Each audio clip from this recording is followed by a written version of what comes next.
आवाज पीछे तक आवाज नहीं आ रही। बोलो भारत माता की जय जवान, जय जवान। आज चौरे विधानसभा के चांद ब्लॉक में कार्यकर्ता सम्मेलन में उपस्थित सम्माननीय विधायक जी, सम्माननीय पूर्व विधायक जतन उइके जी, हमारे जिला की प्रभारी सम्माननीय नेहा सिंह जी, चांद ब्लॉक के पूर्व अध्यक्ष सम्माननीय राजेंद्र पटेल जी, चौरई ब्लॉक के पूर्व अध्यक्ष सम्माननीय बैजू वर्मा जी और उपस्थित सम्मानित मंच साथियों, आज जैसा कि आप जानते हैं कि मध्य प्रदेश में भारतीय जनता पार्टी की सरकार है। उसने अभी एक जन आशीर्वाद यात्रा निकाली जो आपके चांद, चौरई, बिछुआ, छिंदवाड़ा हमारे जिले की 7 विधानसभा में वो यात्रा पहुंची और वो आशीर्वाद मांग रहे थे।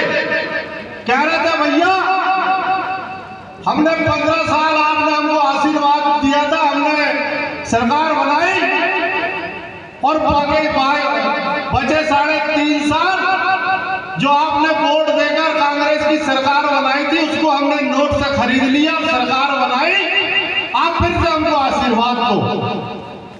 मैं पूछना चाहता हूं, यदि भारतीय जनता पार्टी के लोगों तक मेरी आवाज जाती होगी तो आप किस बात का आशीर्वाद मध्य प्रदेश की जनता से मांग रहे हैं?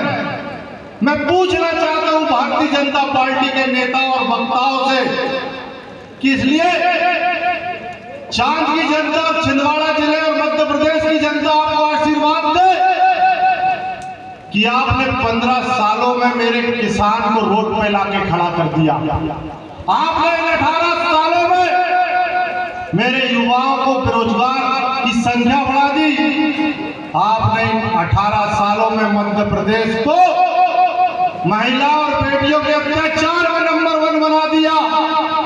इन 18 सालों में भारतीय जनता पार्टी ने मध्य प्रदेश को कमीशन राज्य बना दिया। किस लिए आपको आशीर्वाद थे? मैं पूछना चाहता हूं साथियों, इन्होंने जब चुनाव लड़ा और जब चुनाव आते हैं धर्म को ये लोग लाने लगते हैं, धर्म की बात करने लगते हैं। पहले कहते थे हिंदू खतरे में, अब कहते हैं धर्म खतरे में, और अब ये चुनाव आ गया तो कह रहे हैं भैया सनातन खतरे में है। न खतरे में हिंदू है, न खतरे में मुसलमान है, खतरे में भारतीय जनता पार्टी की राजनीति है।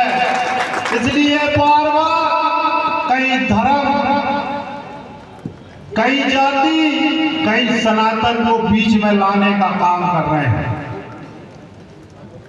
साथियों, ये बात आपको समझनी पड़ेगी। मैं मंच का ध्यान आकर्षित करना चाहता हूं और आपको बताना चाहता हूं, ये जो हमारी विधानसभा, हमारा क्षेत्र कृषि प्रधान है, यहाँ की जो आय होती है, जो आर्थिक गतिविधि बनती है, जब किसान के जेब में पैसा आता है, जब चांद और चौरई और छिंदवाड़ा के बाजार चमकते हैं।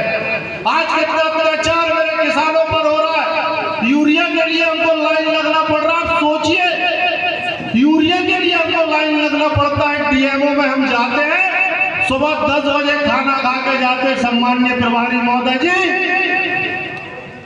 हम यूरिया के लिए लाइन लगाना पड़ता है हम किसानों को।